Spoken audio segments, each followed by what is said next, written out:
Ever since the Hard Rock Punta Cana hotel opened in 2011, we've been wanting to stay there. This past week, we finally did, and this was our experience.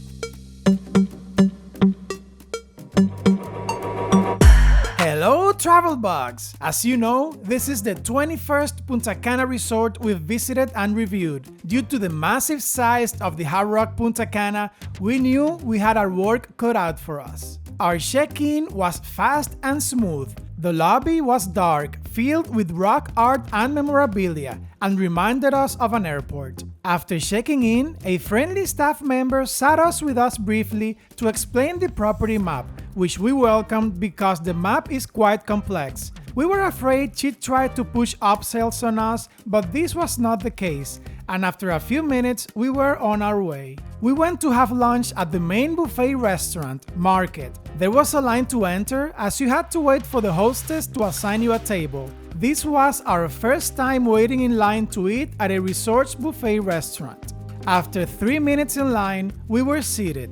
The restaurant was beautiful. We loved how modern and tropical it looked. The buffet had a good variety, although the food station were on opposite sides of the room, and you had to walk the entire restaurant length to go between the two. The food was delicious. Everything we tasted, with just a few exceptions from the Italian section, was tasty. The sweets were bakery quality, and we were very impressed with our first meal at the Hard Rock. Since we practice what we preach, we decided to go downstairs and catch one of the trains that take you around the property to get a sense of the hotel's layout. This is a great way to see where everything is and hit the ground running. We knew the property was big, but this ride showed us just how immense the hotel is.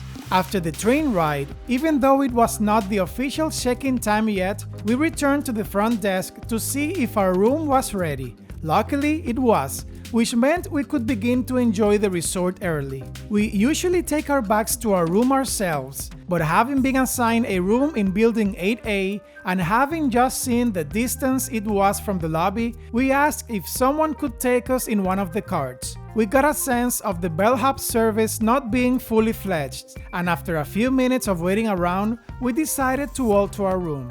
It took a while to get to the room, since it was pretty far, and we were unfamiliar with the most direct way to get to our building. Our assigned room was 8148, and we fell in love with it from the moment we opened the door. We paid $250 per person per night for a Caribbean suite double, the cheapest room type. More on it later in the video. As you know by now, our inner hungry boys come out to play whenever we're at an all-inclusive resort, so we went to grab a snack at Must Coffee Shop in the lobby or main building. We tried a variety of sweets like macaroons, pecan pie, and chocolate chip cookies. We also ordered juice and coffee, and everything was delicious. These were the best coffee shop sweets we've tried out of the 21 Punta Cana resorts we've visited. Must is in a high traffic area and not as pretty as coffee shops in other resorts. We decided to walk to get a better sense of the distance from the main building to the pool area by the beach. We went down to the pool called Central Pool, which is divided into two halves by a dry bar. Here, we ordered drinks, and I did my piña colada taste test. The Hard Rock's piña colada gets a C+. We chose the upper half of Central Pool, which was less crowded and quieter, even though you could hear the music from the other half of the pool where a live DJ was playing. The pool was nice and warm from the summer heat, and we loved how the sunlight bounced off the floor tiles, making a rainbow in the water. It had an infinity edge from where you could see a small lake filled with turtles, water birds, and fish. Close to sunset, we went back to our room to get ready for dinner. You don't need a reservation for any of the specialty restaurants except for Zen, the Teppanyaki Eatery, and Toro, the steakhouse. We decided to try Los Gallos, the Mexican restaurant, but decided against it after learning there was a 50-minute waiting list and that the menu had no vegetarian options for me. We then tried Ciao, the Italian restaurant, which had a 30-minute waiting list.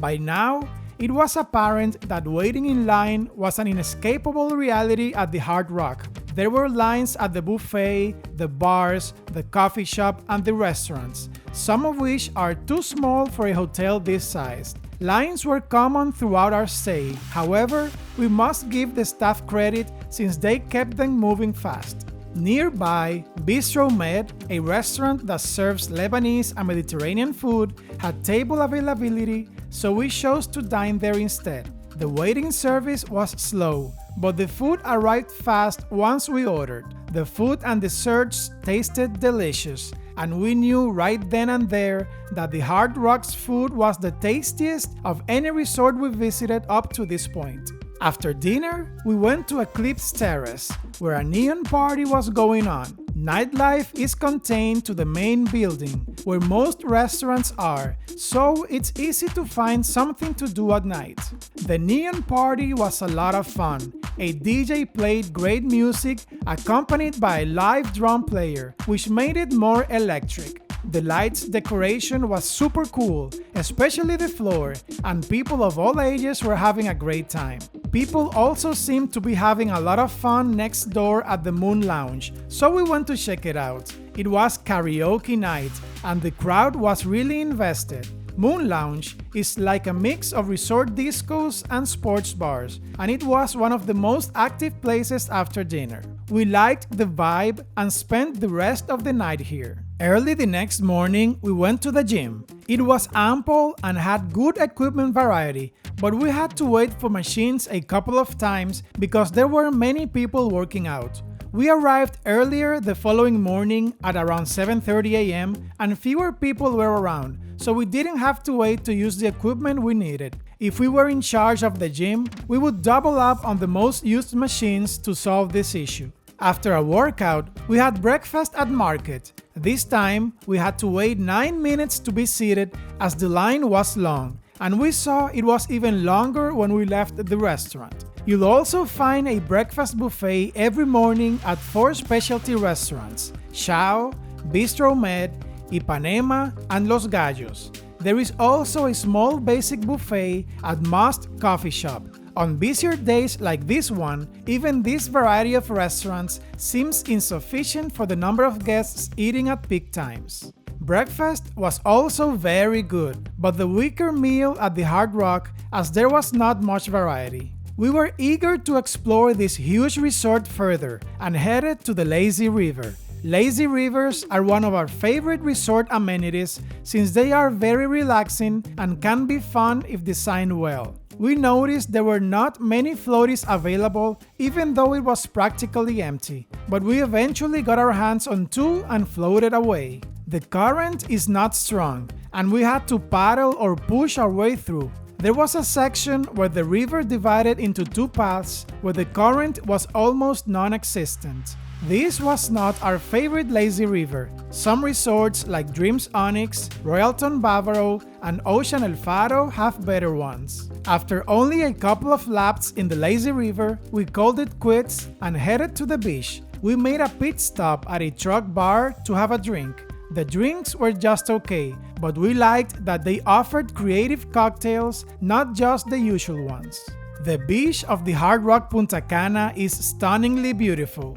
The water is gorgeous. We loved how electric its blue color is. This footage doesn't really do it justice. The ocean is rougher here than in other areas of Punta Cana and is usually wavy. There was no seaweed, which was a pleasant surprise since summer is seaweed season. The sand part is extensive, so the seating areas have plenty of breathing space. The lounge chairs were in good condition, and there were plenty. Like the resort, the beach section of the Hard Rock is vast, with different beach areas for the various membership levels. After the beach, we went to one of the 13 pools at the Hard Rock, Moon Pool. We swam in all the pools during our stay except for Isla and Sun Pool, which are for members only, Eden Pool, which was closed for renovations, and the Kids Pool for obvious reasons. Moon Pool has a half-moon shape, and it was not crowded. Good music played through the hotel's speakers, which was very relaxing. For lunch, we went to Ipanema restaurant. There is a buffet similar to market from noon to 4 p.m. The restaurant was almost empty, and we didn't have to wait in line for a change. The staff was very friendly, as was the case throughout our stay at the Hard Rock. The food was good, but the buffet lacked the variety of market. However, they offered premium options like shrimp and salmon. The restaurant felt dated. We assumed they'll be renovating Ipanema at some point, as Isla, another restaurant with the same structure on the other side of the resort, was being renovated during our visit. After a mandatory siesta, we hit the Rockaway Water Park. The park has several rides ranging from medium to extreme and a section exclusive for younger kids. We love water parks in resorts. Sometimes they cater just to small children, but more and more resorts also cater to adults. We had a lot of fun sliding down the different slides, and only one remained unconquered. This area also has a pool with a swim-up bar serving only soft drinks. We love the design of this pool and lounged here for a while.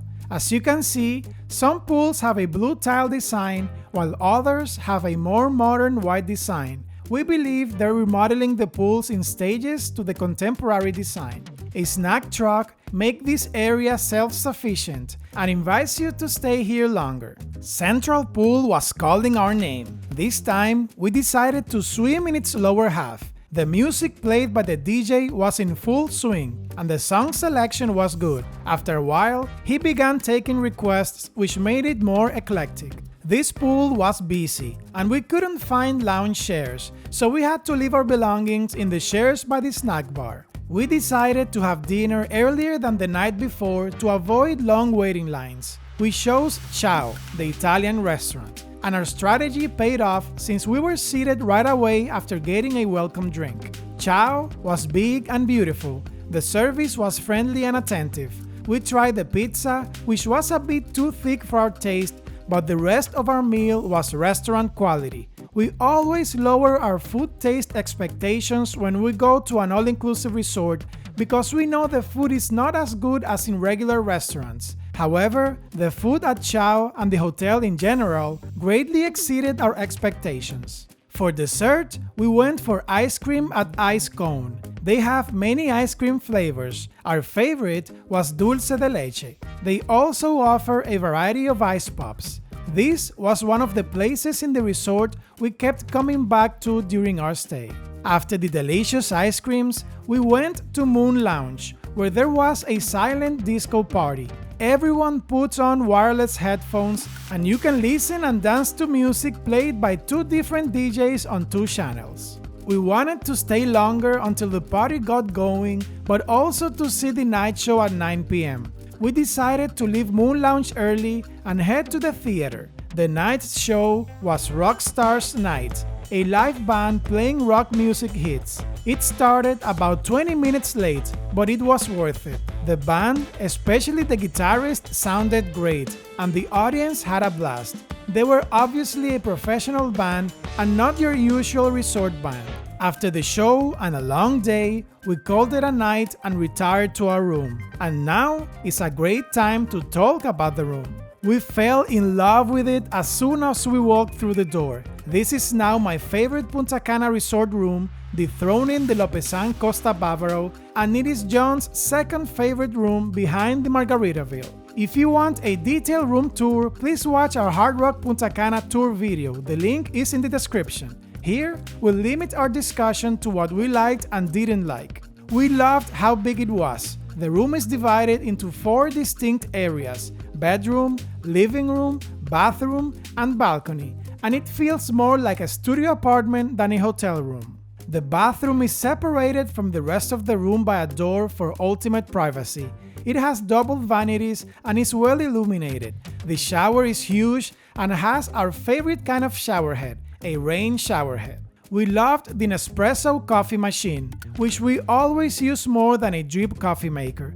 The minibar's content was somewhat disappointing for the Hard Rock's price point and style. We were expecting bathrobes and slippers in our closet, customary in classier Punta Cana resorts. The bedroom area felt modern and chic. We loved the bed and pillows and the availability of electric plugs and USB ports. The AC worked great at all times. The TV was big, but we wish it had more channel variety. The chairs and sofa are very clean and invite you to sit down, which is rarely the case in hotel rooms. The balcony is not that big, and its nicest feature is the hot tub. This was our view from room 8148, located on the first floor of building 8A. The following day, we tried Chow restaurant for breakfast. We walked past market and the line was considerably shorter, and Chow was almost empty. The buffet variety is pretty much the same, and the food was excellent. We set out to swim in every pool in the hotel before the day was over. First, we went to Bongo's pool. We loved the pools overlooking the lake. They were very relaxing. The pool bar at Bongo's had wet and dry sides. It is one of 3 pools not near the beach area, along with Saks and Eden pools. Saks Pool was our next stop. This adults-only pool was one of our favorite spots in the resort. This pool is marked on the resort map as being for deluxe members, but was open to all guests during our stay. It might be temporary while they finish renovated Eden pool. We love that there is a towel hut in all pool areas, which is super convenient. We trekked down to the beach, where all the other pools are located. We had a sneak peek of the 2 pools for members only, the Sun Pool and the Isla Pool. Both are on the lower left corner of the property. They have a food truck and a bar exclusive to that area. Drums Pool was next. It was a gorgeous pool with a modern white design. Great rock music was playing, and for some reason, it was colder than the others. Drums Pool has the same layout and design as the Guitar Pool. Both have wet bars, and Drums has a volleyball net. Eclipse was the next pool under our belt. It is the largest in the resort and usually the busiest. It's hard to find free lounge chairs throughout the day. We partook in a darts tournament by the pool, and our performance was so brilliant that we won't show it in this video so as not to brag. For lunch, we went up to the main building to eat at Chow Trattoria. At the risk of sounding like a scratch record, the food was delicious. The pizza was one of the best I've had in my life. Our drinks took a while to arrive. It seems the bar where they get them is not inside the restaurant. Our excellent lunch experience did not match our dinner experience at Market Buffet that night. The variety and flavor was not as good as the previous meals were. The night's show at the theater was called Retro Show, consisting of a medley of 70s music accompanied by dance numbers and lip syncing. The performances, choreography, and lyrics could have been better rehearsed, and the costumes and scenography better accomplished. We did not enjoy this show very much. The Hard Rock brand would benefit from investing more resources into this show. Now, let's give the Hard Rock Punta Cana an actual rated score. Value for the money. Even though it's not cheap, at $250 per person per night, we score it 20 out of 20. Amenities 20 out of 20. Food 15 out of 15. Room 15 out of 15. Beach 10 out of 10. Service 10 out of 10. Drinks 5 out of 5. Entertainment 4 out of 5. For extra credit, John gives it a 5 out of 5, and I give it a 5 out of 5, for a nearly perfect score of 109 out of 110, tying for first place in our rankings. Now click on this video for a full tour of the Hard Rock Punta Cana, including amenities we didn't mention in this review.